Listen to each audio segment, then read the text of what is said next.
Feed the neighborhood with a tailgate-ready Big Bow Box. It's bow time.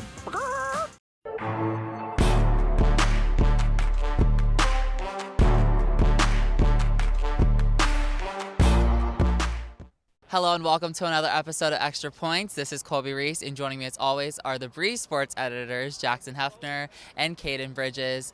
And we are here in Atlanta as JMU just defeated Georgia State 42-14, a big dominant win for the Dukes here. Get to 9-0 on the season. What were y'all's thoughts? Yeah, I mean, probably one of the most impressive wins all year. I mean, this ties the largest margin of victory this season. Previously, it was ironically Georgia Southern, which was about 41-13 back at home. But this time around, the Dukes win on the road, coming off of a sort of a little bit of a down week against ODU, 30-27, and they bounced back in a huge way. Jordan McLeod had 6 touchdowns. Every single touchdown that JMU scored, Jordan McLeod was responsible for, which is crazy. I think this was really the game I think a lot of people have been waiting to see from him. And the defense, Georgia State, they scored early in the first quarter and then they didn't score until the fourth. I mean, it was just a dominant performance from them. Both the defensive line and the secondary. I think it was a huge statement win for the Dukes tonight, especially on the road in Atlanta against a 6-2 Georgia State team. They needed this tonight. They went into halftime leading 14-7. They scored late in the first half, had the ball back in the start of the second, and were just able to come in and get the ball rolling early. So I think just the second half really set the precedent for the rest of the game, and they were able to close out the win. Yeah, and you mentioned it, 6 touchdowns from Jordan McLeod, a big birthday performance from him today.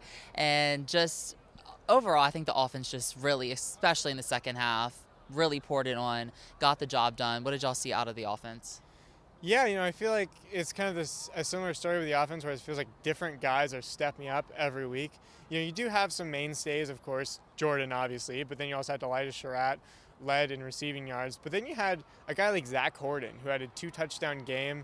And, his last 2-touchdown game was South Alabama. Besides that, he's been a little quiet this season. So it was great to see him put in another dominant performance. And then Tyson Lawton, Signetti mentioned that, Kaylon Black was a little bit dinged up going into this game. And Tyson really stepped up and had his best game of the season. It was really great, obviously, to watch the offense kind of spread the love tonight, and just having that performance from Jordan. After Marshall, he talked about the offense gelling, and just says each week with live reps and just practice and the chemistry building between the offense, they just continue to improve. So kind of seeing just such an impressive performance on both the ground and the air tonight from Jordan and the rest of the offense was really important. Yeah, and looking at the defense, I think they also had a pretty solid performance. Didn't really allow anything except some big runs from Georgia State's quarterback, but that was really it. And like you mentioned, they scored early in the first, shut out until the fourth quarter. So big performance from them. What are your thoughts?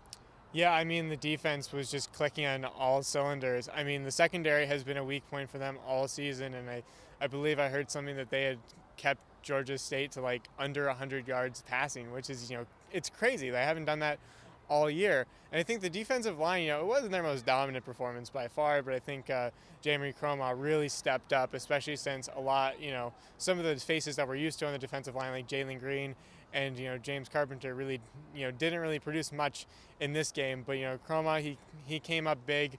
And, yeah, just an overall really solid performance from the defense. Georgia State's offense ran a similar offense scheme to how Old Dominion did last week, just really spread out, really wide, twin receivers on the outside. And we saw Jamie struggle against that last week. I mean, Old Dominion scored 27 points on the Dukes. So holding them to only 2 touchdowns tonight, both which were rushing, and Darren Granger to 82 passing yards was really big, especially when they ran 140 yards on the Dukes defense tonight. Yeah, and we said this was JMU's probably biggest test for the rest of the season, and I would say they got an A+ on that test. A very big win here in Atlanta. They take down Georgia State 42-14. They'll return home next week to Harrisonburg to take on UConn. Big turnout from the fans here as well today, and it should be interesting to see how JMU plays out the rest of the season. Back-to-back home games, and then they'll close out their season on the road against Coastal. Thank y'all for watching, and we'll see you soon.